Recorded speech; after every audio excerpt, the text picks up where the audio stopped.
boy Ghoulie Gamer here, and we're coming through with the live review of Rise of the Ronin. I've been seeing a lot of, me personally, I've been waiting for this game for a while, and I'm gonna say, me personally, I'm very happy with my purchase. Others may not be because of, I'm not gonna lie. I mean, if it's a teenager game, if you know Team Ninja, they're very, very combat focused. But combat focused, gameplay focused, but story.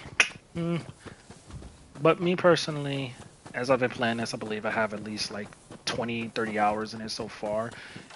In my honest opinion, it's a pretty solid game. The combat is as well. I mean, as you know, they always make very Souls-like, Souls-esque games.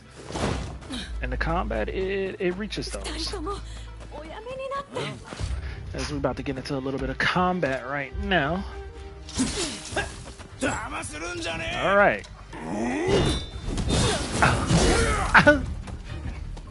Wait a minute. Hold up. Let me... Sir, let's talk about this.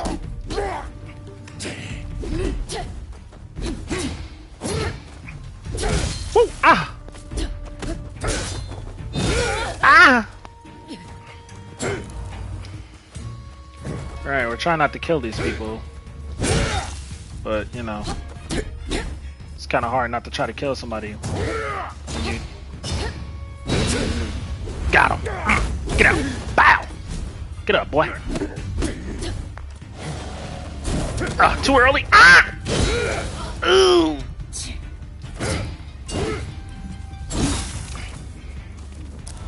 You're just making me use all my stuff. Where you going? Oh! Come here.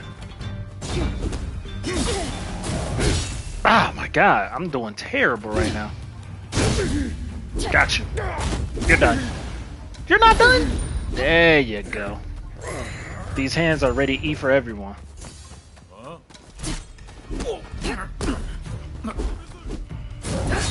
Ouch. Okay. Hold up. Okay.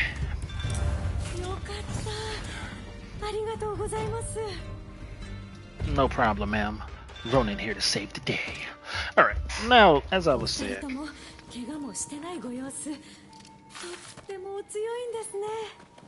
Alright, as I was saying, to me personally, this game, the focus on the combat is always as well, is great. And as always with all Team Ninja's games, the combat will always be outstanding. I mean, if you play Neo 1, 2, Ninja Gaiden, it's just, their games are always amazing when it comes to their combat. The story, sometimes the story is either hit or miss. Right now, I'm not too far in the story. I only think I've done a few missions, but I'm still on like chapter 1. Yeah, I'm just mainly doing these missions right now, only on chapter 1. Right now, because, you know, it's an open world game, so there's plenty of stuff to do. I think you have like 50 bandits you have to catch. You got like 44 pictures to take, 100 cats to cap, you know, collection stuff as usual. The usual collection stuff, find all the things, and then you have there's another thing in here, 32 bond missions. There is a bond system where you build relationships with characters, which is also a very cool point and a cool thing that I like. You can go through the mission with these characters. Now the Blade Twin is another character you can create, because you can create your character in this game.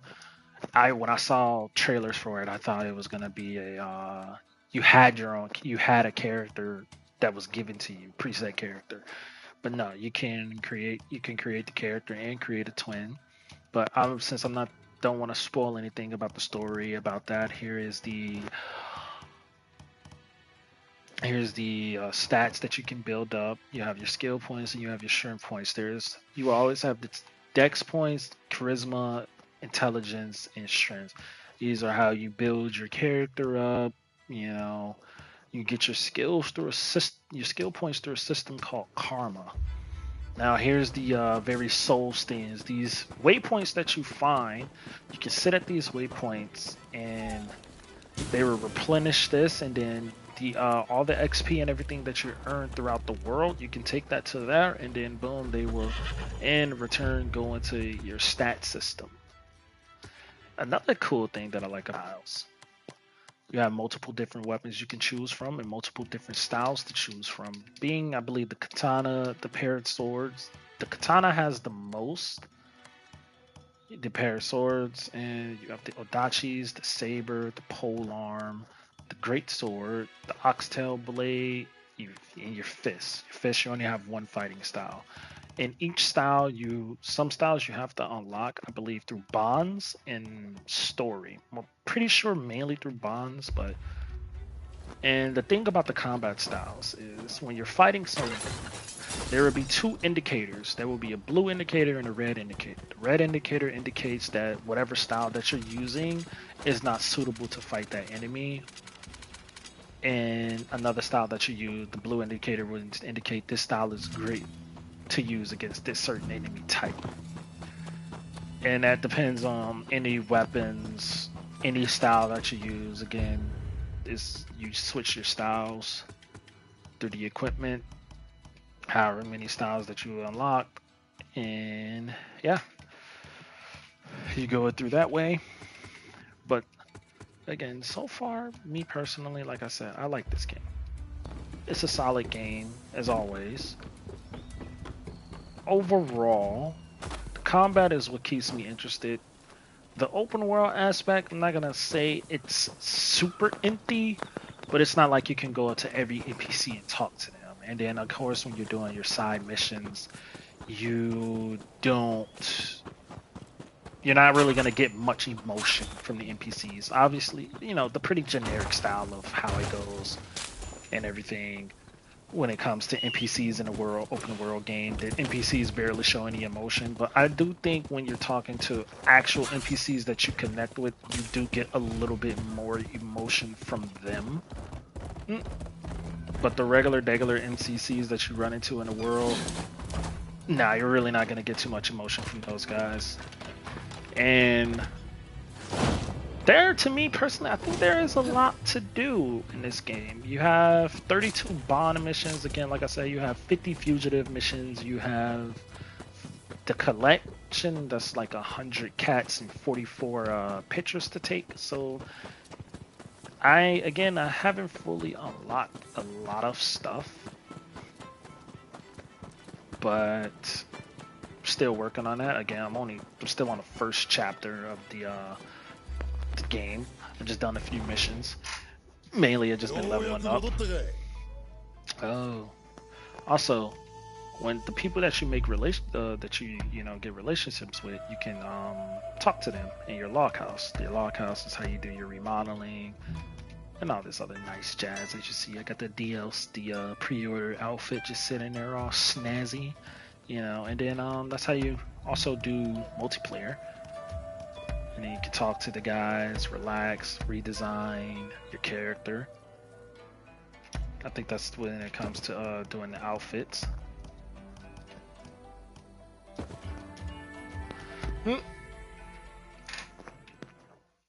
But so far as the story, I think the story is pretty much of a slow burn. I know I believe they said there's 15 hours of story content, but obviously open the world, so you just do everything across the map. As you see, we have our cats, we have our shrines, we have these new locations we can visit, also these public orders, which are some other ways you can unlock these things. Also, there is a thing when you die, just like how every other Souls-like game, you have to go back and collect your items. When you die, there is a vendetta system where if an enemy kills you, you have to go back and fight that enemy again to get your points back. It's not like how it is in any other Souls game where you lose the item and then that's it. You gotta go back and get the souls. I believe they do this in Bloodborne as well. An enemy will have your souls, or you just find them laying down. But I think that's a cool little system. And there is another thing in here as well. Yeah, you can do bonds with your bond level within the parts of the map. Is this one is level 1, collection rate is 100%. The higher your bond rate, I believe, the more items that you are given.